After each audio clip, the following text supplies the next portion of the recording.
ሰበር ዜና በአማራ ክልል በአገዛዙ ወታደሮችና በአማራ ፋኖ ኃይሎች መካከል የሚደረጉ ውጊያዎች ዛሬ መቀጠላቸው ተገልጿል። የምስራቅ ጎጃም ዞን ዋና መናገሻ በሆነችው ከደብረ ማርቆስ ከተማ በቅርብ ርቀት በተደረገው ውጊያም በርካታ የነፍስ ወከፍ ክላሽ በፋኖ መማረኩም ተሰምተዋል። በዝርዝር ይዘነዋል። በሰሜን ወሎ መነሻቸውን ከመርሳና ከጊራና አድርገው ፋጅ ተብሎ ወደሚጠራው አካባቢ የተጓዙ በነበሩ የአገዛዙ ወታደሮች ላይ በተከፈተ ድንገተኛ ጥቃትም 52 የአገዛዙ ወታደሮች ሞትና ቁስለኛ መደረጋቸውም ተሰምተዋል።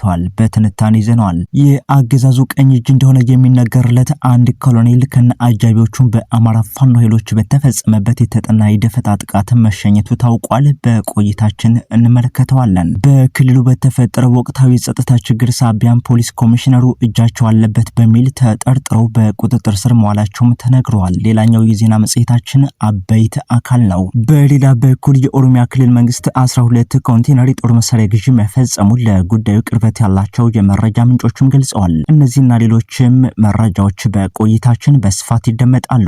በቅድሚያ እንደተለመደው ለዩቲዩብ ቻናላችን አዲስ ከሆናችሁ ደግሞ የኢትዮ ቸክን የዩቲዩብ ቻናል ሰብስክራይብ እና ላይክ እንዲሁም ደግሞ ሼር በማድረግ የሚዲያችን ቤተሰብ እንድትሆኑ እየጋበዝኩኝ በቀጥታ ወደ መረጃዎቹ አልፋለሁ። ሰናይ ቆይታ ይሁንላችሁ። በአማራ ክልል በአገዛዙ ወታደሮችና በአማራ ፋኖ ኃይሎች መካከል የሚደረጉ ውጊያዎች ዛሬ መቀጠላቸው ተገልጿል።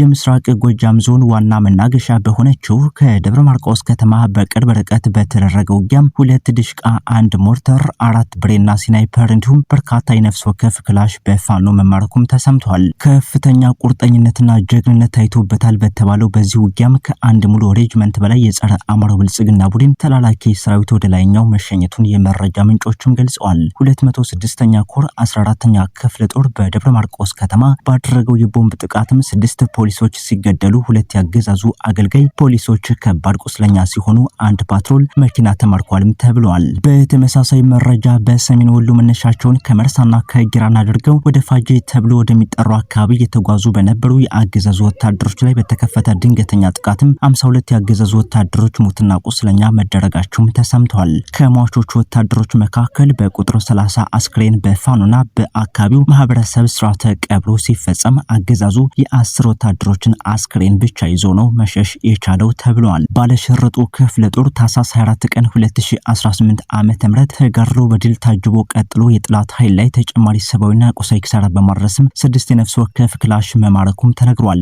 በአካባቢው በተደረገው ውጊያ ከባድ ሰብአዊና ቁሳዊ ኪሳራ አስተናግዶ አሁን ላይ እርስ በርሱ እስከ መታኮስ ደርሶ ተጨማሪ ሰብአዊና ስነ ልቦናዊ ጉዳት ማስተናገዱን የአካባቢው የመረጃ ምንጮችም ተናግረዋል። ክስተቱ የአገዛዙ ጀንበር መጥለቋን ግፈኞች መጨረሻቸው እርስ በርስ መበላላት ብሎም መላቅጥ የሌለው ሽንፈት መሆኑን በተግባር የገለጠና ያሳየ እንደሆነም ተገምቷል።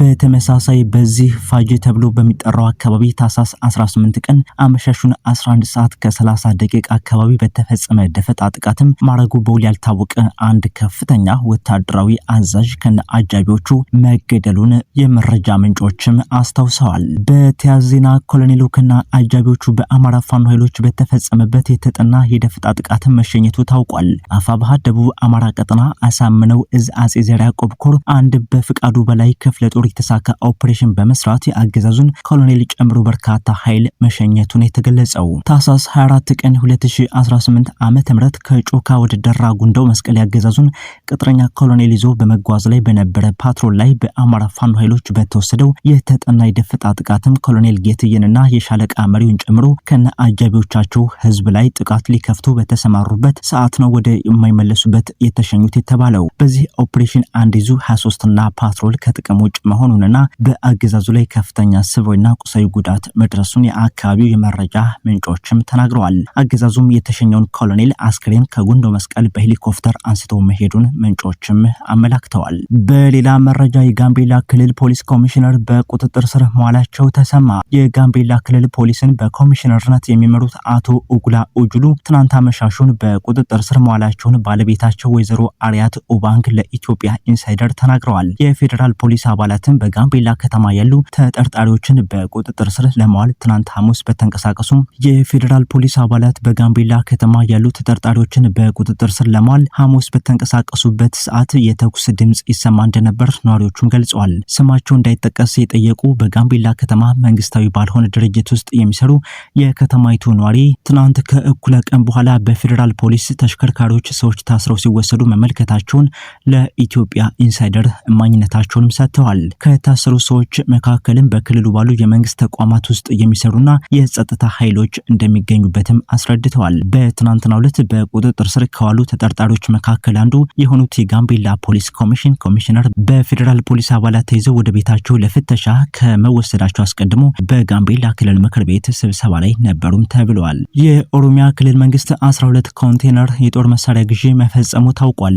የኦሮሚያ ክልል መንግስት 12 ኮንቴነር የጦር መሳሪያ ግዢ መፈጸሙን ለጉዳዩ ቅርበት ካላቸው ምንጮችም ለመታዘብ ተችሏል። የክልሉ መንግስት የጦር መሳሪያ ግዢውን ከፈጸመ በኋላ ከጅቡቲ ወደብ በመርከብ በያዝነው የታህሳስ ወር አጋማሽ በተሳቢ መኪኖች አጓጉዞ ወደ ክልሉ እንዲገባ ማድረጉን መረጃውን ያደረሱት ምንጮች አያይዘውም ጠቁመዋል። የጦር መሳሪያ ግዢው ከተፈጸመ በኋላ በ12 ኮንቴነሮች ተጭኖ በኦሮሚያ ክልል ልዩ ኃይልና በመከላከያ ሰራዊት አባላትም ታጅቦ ወደ ኢትዮጵያ እንዲገባና የኦሮሚያ ክልል መንግስት እንዲረከብ መደረጉን ለማረጋገጥም ተችሏል። የክልሉ መንግስት ከዚህ ቀደም ተመሳሳይ ግዢ መፈጸሙን በማስታወስ ከዚህ በፊት የተገዛው የጦር መሳሪያ ከኢትዮጵያ ጅቡቲ በተዘረጋው የባቡር ሀዲድ በኩል በባቡር ተጓጉዞ ወደ ኦሮሚያ ክልል እንዲገባ መደረጉን መረጃውን ለዞብል ፖስት ያደረሱት ምንጮችም አክለው ገልጸዋል። ከዚህ ጋር ተያይዞ የኦሮሚያ ክልል ከቅርብ ጊዜ ወዲህ ከፍተኛ ቁጥር ያለው የሰው ኃይል በመመልመል ተከታታይ ወታደራዊ ስልጠና እየሰጠ እንደሚገኝ ከክልሉ የፖለቲካና